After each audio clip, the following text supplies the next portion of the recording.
Hello everybody, आप सभी का मेरे चैनल फिजिक्स की क्लास में स्वागत है। आज हम mechanical properties of solids chapter से स्ट्रेन की स्टडी करेंगे। जब किसी ऑब्जेक्ट पर डिफॉर्मिंग फोर्स लगाई जाती है तो उसका कॉन्फ़िगरेशन चेंज हो जाता है। तो जो चेंज इन कॉन्फ़िगरेशन और ओरिजिनल कॉन्फ़िगरेशन की रेशो को स्ट्रेन कहते हैं। यानी कि strain is equal to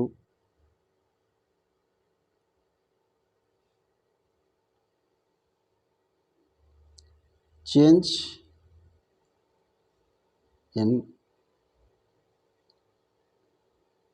configuration divided by original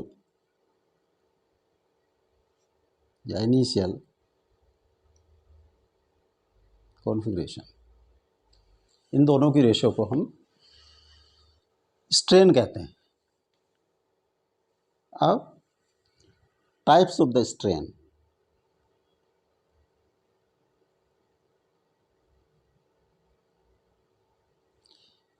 इसके 3 टाइप्स हैं। Number 1 longitudinal strain,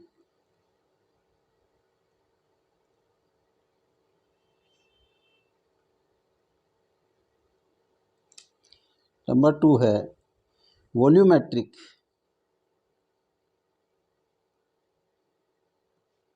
strain, and third है या इसको कहते हैं बल्क स्ट्रेन, शियरिंग स्ट्रेन।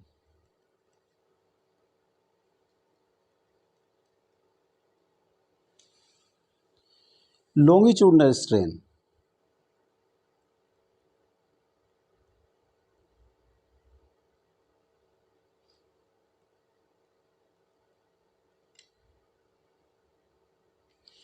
जब कोई फोर्स किसी ऑब्जेक्ट के एक्सिस के अलोंग लगाई जाती है तो उसमें जो स्ट्रेन ऑब्जेक्ट में होता है उसको हम लॉन्गिट्यूडनल स्ट्रेन कहते हैं। यानी कि long change in its length divided bye original length is called longitudinal strain. ये दो तरह का होता है। एक टेंसाइल लॉन्गिट्यूडनल स्ट्रेन, मान लीजिए सपोज एक ये ऑब्जेक्ट है, इसकी इनिशियल लेंथ L है, इस पर हमने एक फोर्स F लगाया,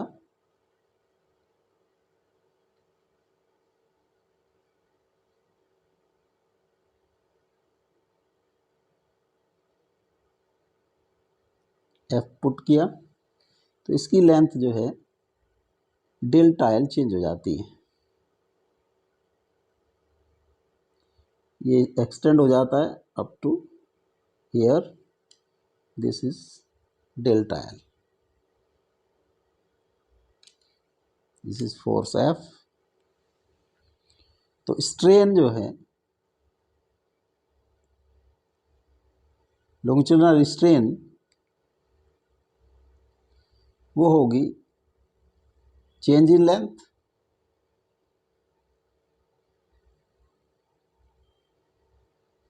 डिवाइडेड बाय इनिशियल लेंथ।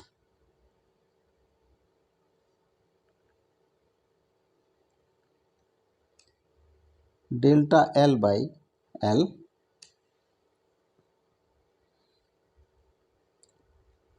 इसकी यूनिट जो होगी सेम यूनिट होगी डेल्टा L की, मीटर ऑब्लिक मीटर, तो ये होगा यूनिट लेस। इसकी कोई यूनिट नहीं होती, यूनिट लेस होता है। अगर लॉन्गिट्यूडनली हम कंप्रेस करें, ये कोई ऑब्जेक्ट है, इसको हमने कंप्रेस किया, इनिशियल इसकी लेंथ L है, ये कंप्रेस होके इसकी लेंथ में चेंज जो है ये चेंज हो गया, ये डेल्टा एल कंप्रेस हो गया है, दिस इज डेल्टा एल। तो लॉन्गिट्यूडनल स्ट्रेन होगी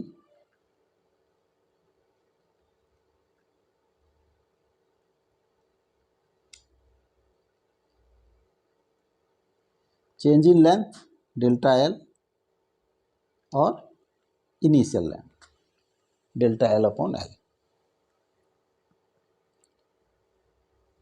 सेकंड है बल्क स्ट्रेन।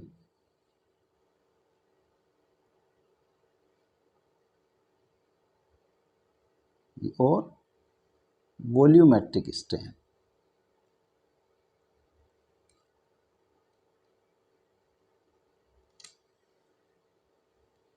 बल्क स्ट्रेन और वॉल्यूमेट्रिक स्ट्रेन ये रेशो होती है चेंज इन वॉल्यूम और इनिशियल वॉल्यूम की रेशो होती है। सपोज एक ऑब्जेक्ट है, स्फेरिकल ऑब्जेक्ट है, इस पे हमने प्रेशर यानी ऑल साइड फोर्सेस लगाई हमने। इसका initial volume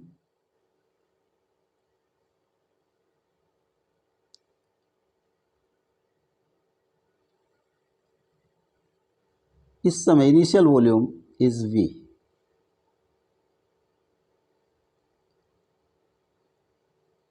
initial volume before applying forces. अगर हम कहें तो कोई फोर्स नहीं लगी है, तब हमने वॉल्यूम इसका चेक किया तो उसका वॉल्यूम था V। अब इस पर फोर्सेस अप्लाई की,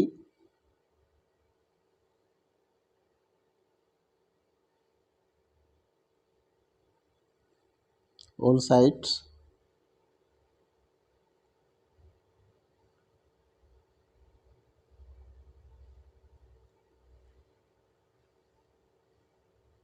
इसका जो शेप है वो चेंज होगी और कुछ इस तरह से ये चेंज होगी। अब ये final volume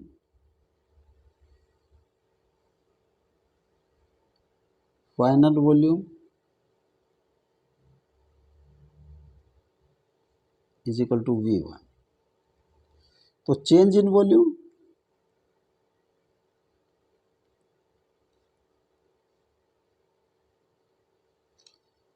V minus V1 is equal to delta V।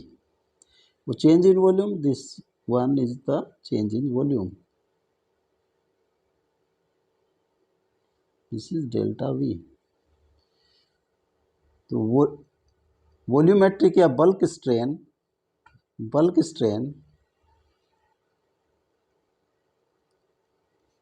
will be equal to change in volume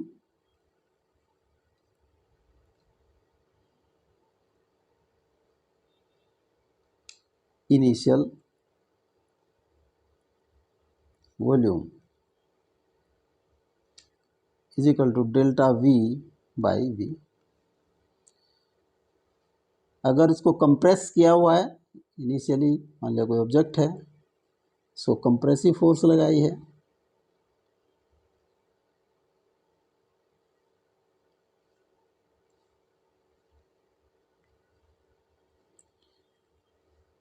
इसका इनिशियल वॉल्यूम V है। अब सपोज ये कंप्रेसिव फोर्स पार्सली या फुली हटा दी गई हैं तो ये जो है एक्सपेंड हो जाता है,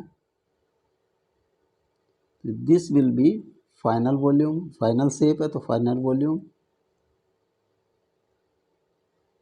V1। तो चेंज इन वॉल्यूम इस केस में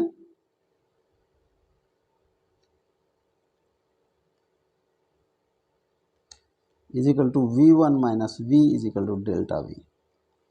तो वो bulk strain is equal to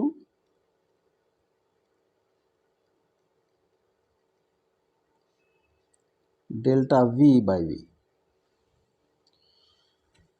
third है शियरिंग स्ट्रेन।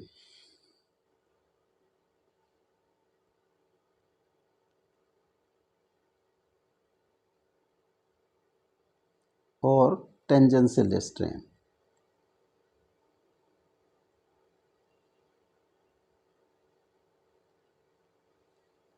सपोज एक ऑब्जेक्ट है,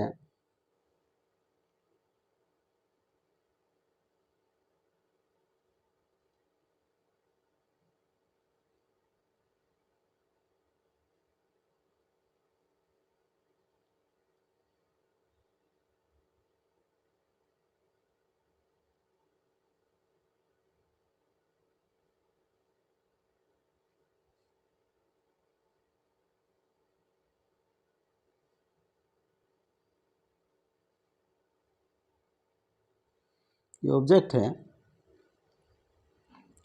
इसकी ये लेंथ L है। ये फेस हमने फिक्स कर दिया, ये फिक्स्ड है बॉटम सरफेस। अपर सरफेस में हमने कोई फोर्स अप्लाई किया F, तो इसकी जो शेप है वो डिस्टर्ब हो जाती है। ये अगर इसका नाम दें हम, ये ए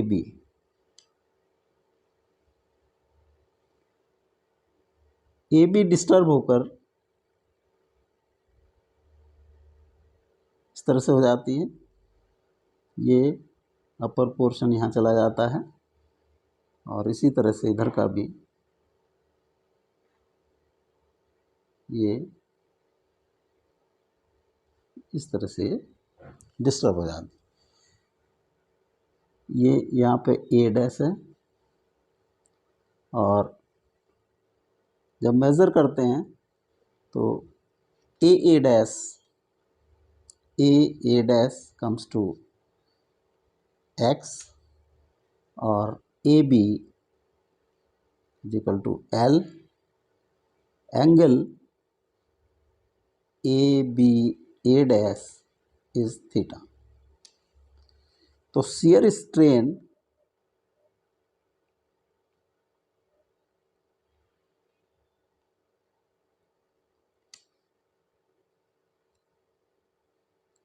जो शियर हुआ जितना ए डैश पर,